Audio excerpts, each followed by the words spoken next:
Everyone, it's often said there are two criminal justice systems in the United States, one for the wealthy, the other for everybody else. But affluence has nothing to do with the story that we're about to show you.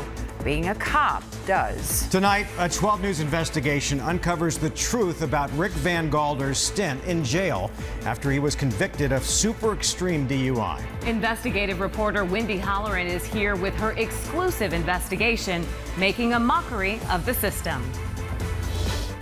My investigation last month uncovered how Mesa Police Lieutenant Rick Van Galder tried relentlessly to get out of his DUI arrest.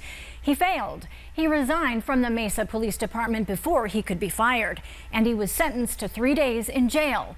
As far as anyone knew, he served his time. That is, until we uncovered the truth, and it could cost some top jail officials their jobs.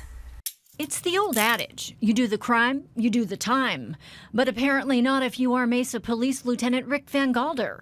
He was caught driving drunk back in February. His blood alcohol level almost 4 times the legal limit. I realize I've had a couple drinks. A Gilbert police officer's body camera captured Lieutenant Van Galder trying to use his position to get away with the crime. I have 20 years on the job. Time. Have the courtesy. And time again. I literally have a thin blue line tattoo on my arm.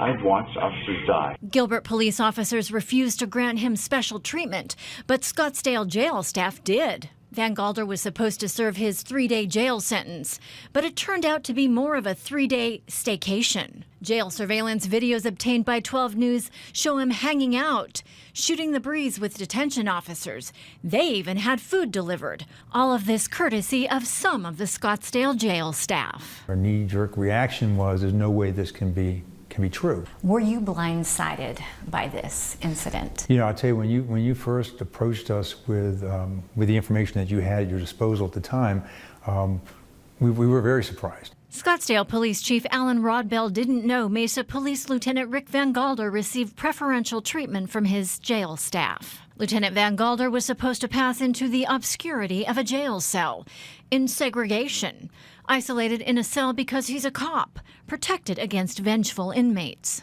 The impression we had when we agreed to this arrangement was he was going to spend confinement for 3 days in our jail. But that's not what happened. Not entirely, anyway. It's August 4th. Van Galder surrenders to the Scottsdale City Jail. Detention officer John Gamble uses a handheld metal detector to check him for weapons and other contraband. Then Van Galder chats up a storm with detention officers and is led to his cell. Van Galder goes in at 5:45 that night. The next morning, Sergeant Vogel wakes him up. There's no audio, but you can clearly see Van Galder's got a big smile on his face.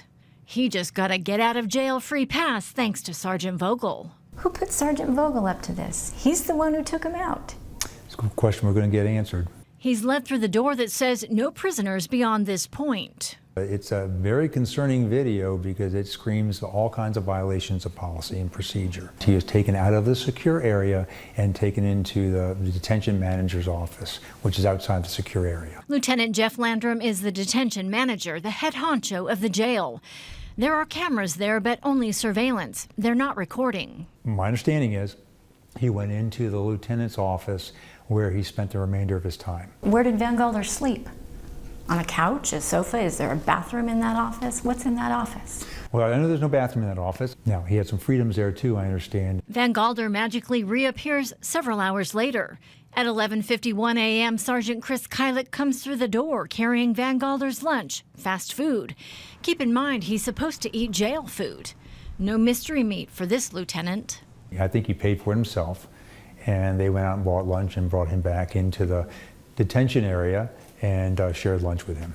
Without a shadow of a doubt, jail staff was enamored with the lieutenant from a neighboring police department. At 2:36, Van Galder surfaces again on the video. He exits through door number 10, and that's the last sighting of him on the video. Van Galder seemingly had free rein, not even in the jail, let alone a cell where he was supposed to be. And he had a visitor. His wife got into Lieutenant Landrum's office and even brought lunch on 2 occasions. No visitors are allowed in this jail. His wife is Mesa Police Homicide Detective Teresa Van Galder. Does that make it even more egregious? I think she should know better, absolutely. Far from prying eyes, a prisoner holed up in an office with privileges galore, even given a key card by another employee. But highly inappropriate and certainly not within our policies and practices, and quite frankly, very disappointing. So he could come and go as he pleased. And that gave him some opportunity to move around the building, exit the building freely, and that has me greatly concerned. Rodbell also concedes he cannot account for all of Van Galder's whereabouts. Is there the possibility that he got in the car with his wife and went bar hopping Saturday night? He is in for a conviction of super extreme DUI. Again, I can't account, but the investigation will account. An internal affairs investigation was launched almost immediately to find out who arranged the special accommodations for their guest. Within days, Lieutenant Jeff Landrum, Sergeant Don Vogel, Sergeant Chris Kylick were suspended. Who orchestrated this sham? At this point in the investigation, it's unclear. Or did they act on their own volition? The chief has a theory. I just think that they felt they had a law enforcement officer that was coming in to spend time and for whatever reason made decisions that weren't good decisions in terms of how he was going to be treated while he was here. Van Galder should have never been there to begin with. The Scottsdale City Jail's maximum hold time is 48 hours. Van Galder was sentenced to 72 hours in jail. But I actually made that mistake. Mistakes made. Accountability to come. Can you trust these employees? Should they ever be able to come back and run this jail under your watch? Because at the end of the day, you're responsible. These are questions I have to have answered. You're absolutely right. Why would veteran jail staff and the man in charge of the jail risk their careers and livelihoods for Rick Van Galder? Detention manager Jeff Landrum's been at the helm for nearly 2 decades.